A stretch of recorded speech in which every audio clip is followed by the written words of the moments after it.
children of Israel had been called by Moses to come out of Egypt. Pharaoh didn't want that to happen. There were many plagues. Finally, Pharaoh gave in. The children of Israel crossed the Red Sea out into the wilderness, heading toward the Promised Land. As they went through that wilderness, heading toward the land of Canaan, many miracles happened. When they thirsted, the Lord gave them water. We remember the bitter waters made sweet. Later on, Moses striking that rock and water came forth. When they hungered in the wilderness, the Lord rained down bread from heaven, manna for them to eat, and quail in the evening. When their enemies came on upon them, the Amalekites, the Lord was there to protect them as long as Moses raised his hands and looked up to the Lord. The children of Israel, who had never known battle before, beat these bandits who were in the wilderness. And now they found themselves on the brink of the Promised Land. And they sent spies into that land to look it out. 12 spies, and Joshua and Caleb with them, the commanders of the Lord's army. They went in and they searched out the land, and they came back and they said, "Indeed, it is a land flowing with milk and honey, just as the Lord had said all the way back in Egypt. It is a beautiful land, but we can't take it, because the land is not only full of many enemies, the Hittites, the Hivites, the Jebusites, the Amorites, the Perizzites, the Canaanites, but there are giants in the land. How can we take this land with all these enemies within them and these giants that loom up before us? We felt like we were grasshoppers in their sight." The children of Israel, when they had heard this, began to murmur. They wept all night. They wanted to stone Moses and Aaron. "Why have you brought us here? It would have been better if we had died in Egypt, or at least in the wilderness. We're going to go back." They even chose a leader to take them back to Egypt. Moses said, "Please listen, the Lord has been with us all this time." Joshua and Caleb too, who went and spied out the land, said, "It's a good land. The Lord has been with us all this time. If the Lord is with us again, we will take the land." But the people wouldn't listen. Well, the Lord spoke to Moses, and the people were told, because they didn't believe, because they were such a stubborn people, that that generation would not enter the Promised Land, but that their children would after they had died. When the children of Israel heard this, some of them changed their minds. They decided to get together without the Lord's help and rush in and try to take the land without the Lord on their side. We're told they were beaten back badly. And that generation did stay in the wilderness. They died in the wilderness. And it was their children who went into the Promised Land, led by two people, Joshua and Caleb, the two spies who gave a good report. They went in and they took the land. Now, we've been talking about how this whole series has to do with our spiritual lives, how we have to come out of the slavery of Egypt, so to speak, the slavery of our own selfish wills, our natural inclinations, how the Lord calls us out. Moses, the Lord's Word, calls us out of there to head toward that Promised Land, a heavenly way of life, a feeling of peace and happiness, a feeling of goodness in our life. And so we head out into that wilderness. And we go through in our lives many times where we thirst for the truth, where we hunger for good and delight in our life as we're trying to find that heavenly way of life. And we spoke about that last week, how the Lord gives us bread from heaven when we hunger, that spiritual good and delight in our lives. How when we thirst for that truth, the Lord is there to give us that truth.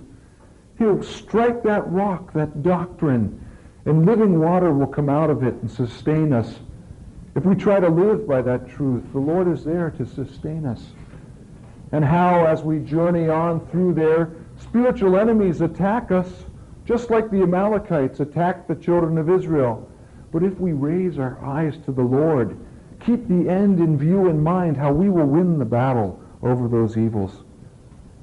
So we find in our lives that we are progressing, and the Lord cares for us as we go through these times of temptation and trial in our life.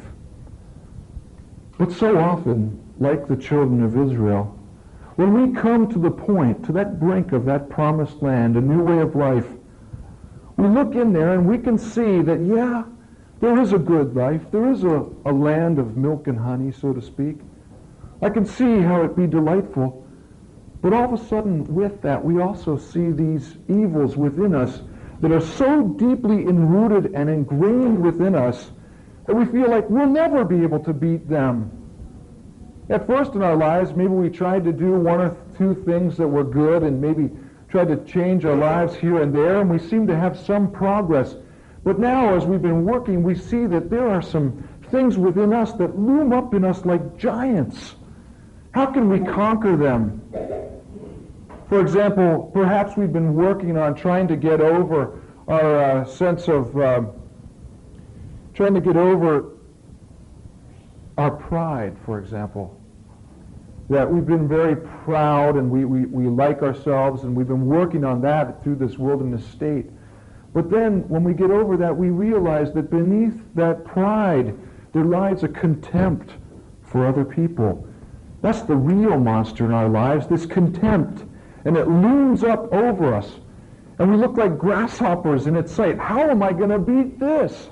I could beat the pride, but the contempt, it's just so ingrained within me. Perhaps we've been working very hard to get rid of these false feelings of guilt that we've had. Maybe we've grown up believing we're all evil and we're damned and we're sinners. And so we had this terrible sense of guilt that made us useless. We couldn't work in life.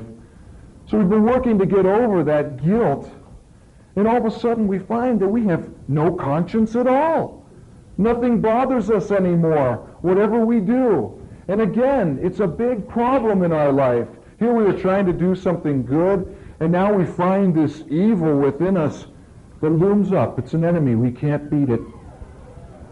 Perhaps we're being critical of people, maybe at work, or if we're in school, or even in our families, critical with our husband and wife. And we've been working on that criticism as we've been going through the wilderness of life. We've been getting rid of that criticism, but we find underneath that criticism is a love of dominion, of dominating over someone else, of manipulation, of control. It looms up in our minds as a great monster, and we say, how can we beat this? I can't beat this evil in my life.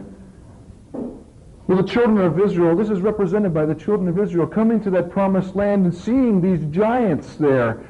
The Lord had led them all this way, but when they see these giants in the land and all these different enemies, they balk. They say they can't do it. Now remember last week even, we talked about when the children of Israel were wandering through the wilderness, when they began to hunger and to thirst, they started to long for the flesh pots of Egypt, long for the good old days and the delights that they used to have in those days. Well, this theme occurs over and over again as they're traveling toward the promised land. And it represents something very important within us. That as we're moving along trying to do the Lord's will, and we see these spiritual enemies within us, something in us wants to go back to the way we used to be. The good old days when we were real rotters. You know, if only I had never tried to do the Lord's will, I'd be a lot happier. If only I had never tried to change, at least I'd know who I was. I'd feel secure. I'd feel a sense of self-life. To go back to Egypt, to go back to the way we used to be. How many of us have done that, at least in stages in our life?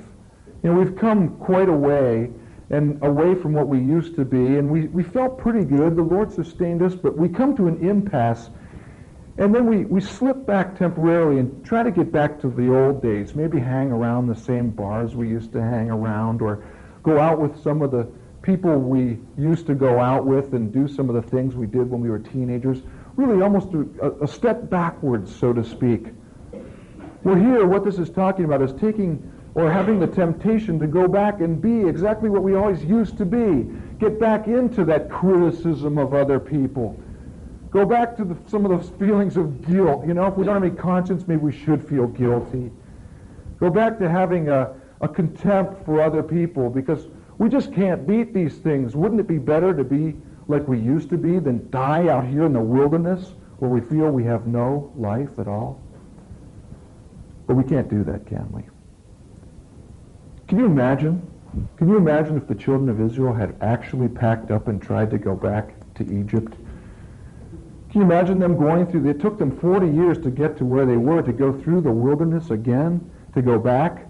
If they had survived the wilderness, would they have survived the Egyptians? If you remember, Pharaoh and his armies were killed pursuing them. When they got back there, they would have been taken and they would have been killed. We don't want you.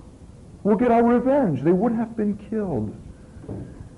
The Lord is saying to us too, we can't go back. We can't go back to the way we were. That's a false idea brought on by the hells who want to destroy us. That idea that we can go back and live the way we used to live. To go back to that way, we will suffer such spiritual desolation in our lives. The writings of the new church say that if you've chosen a life of good and loved that good and confirmed that good within you, it's a part of you, and then reject it, that you are profaning. That's profanation. And a person becomes a spiritual it, the writings say. A spiritual burnout, I think he would say, Swedenborg, if he lived today, where a person knows neither good nor evil. It's something in between. It's just sort of a state where a person has no spiritual life to turn back and to try to go back to Egypt. It doesn't work. Now, what's the real sin here?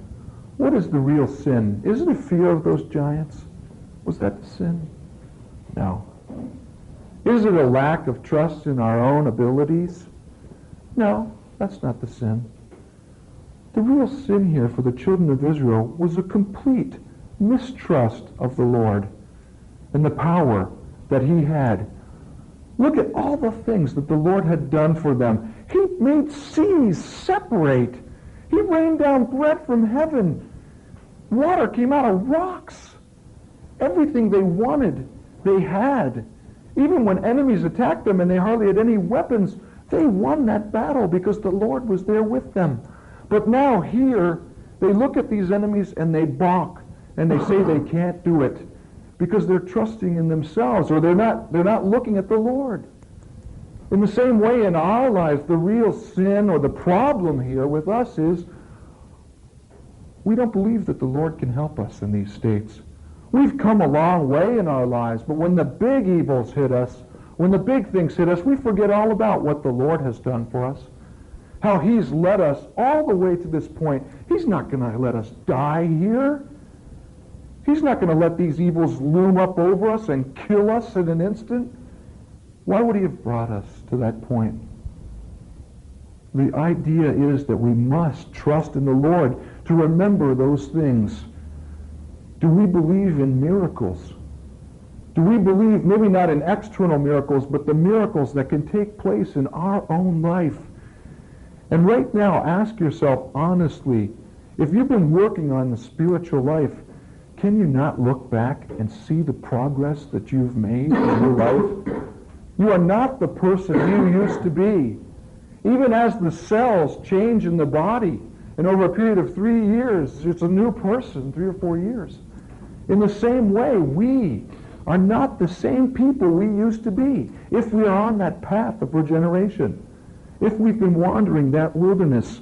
And when we see these things within us that loom up within us and make it look like we'll never beat them, we've got to remember. We've got to look back. We've got to be able to say, the Lord has led us all this way, and the Lord is going to lead us to take care of these evils as well, so that we can have that heavenly way of life, so that we can take of that milk and honey, spiritual delights, and a good life. Joshua and Caleb, the two spies, who were the ones that said, we can take the land if we trust in the Lord. Joshua represents what the writings say is truth combating. It's that truth that we know that fights against evil. That's what's going to lead us into the promised land. And Caleb, the writings say, represents the truth of doctrine. Does that sound pretty deep? It's really not. What is doctrine? Doctrine, we take truth from the Word that we learn, and it's what we understand, what we see that truth to be in our own lives on an individual basis. If you take a church, for instance, what is the church's doctrine? It's its understanding of the Word. Well, the doctrine in our own individual lives would be our understanding of what the Lord wants us to do. Caleb represents the truth of that understanding, which is saying, get up, don't cry, don't go back to Egypt. We can move forward. We can take this land if only we trust in the Lord and follow His ways. Now, it's interesting that the people who had murmured did not enter that land. In fact, Moses himself, who led the children of Israel all the way there, did not lead the children of Israel into that land. The reason being, because Moses, if you remember, the second time he struck that rock, he said, must we bring water from that rock forward? And he was insolent toward the children of Israel. And so the Lord said, it's not your power. It's not you who've been doing these things. And you're taking credit for it. In the same way, these people who had come up out of Egypt were all coming out for the wrong motives. Looking for that milk and honey alone. Fear of Egypt. Wanting a good time and not a bad time. And that wasn't the type of people that could enter the land. It had to be their children, new people who only knew the wilderness, people who were ready to fight. What this represents in us is that those states that we had, those loves that we had that led us so far on this way are not the loves that are going to take us into a heavenly way of life. Because those loves were one of pride, were one of self-merit, that we were able to bring truth out of that rock or that doctrine in our lives. They were those states that we murmured against the Lord and we really wondered what we were doing. They were the states of a fear of hell that led us on. That's not the kind of thing that gets us into heaven. What it is it's a dedication to following the Lord and a complete trust in Him that we're not the ones that are going to be fighting these spiritual enemies, but that the Lord is through us. And so it is that the children are the ones that go in, cross that river Jordan, follow Joshua and Caleb in, and take that promised land. One by one, the enemies fell. And so that is exactly what did happen. Joshua and Caleb led the children of Israel into that land. First they attacked Jericho, later Ai, and then on, removing the enemy from that land and taking that land for themselves. They won incredible victories at incredible odds. And what this represents in us is that we've got to put our complete trust in the Lord at those times. When we see those spiritual enemies loom up within us, there are going to be things within us that say, let's go back to the good old days. Come on, this isn't worth it. We can't beat these evils. It's at those times we've got to listen to the Joshua and Caleb within us. That little part of us that is saying, no, we can do it. It won't be by our power. But the Lord has led us all this way, and He's going to lead us to conquer these evils as well in our life. And if we believe in the Lord, it's time to get up. It's time to cross that river Jordan and move into that promised land, to take that land, a heavenly way of life, a life of regeneration, a life of peace and happiness and joy in our minds and hearts.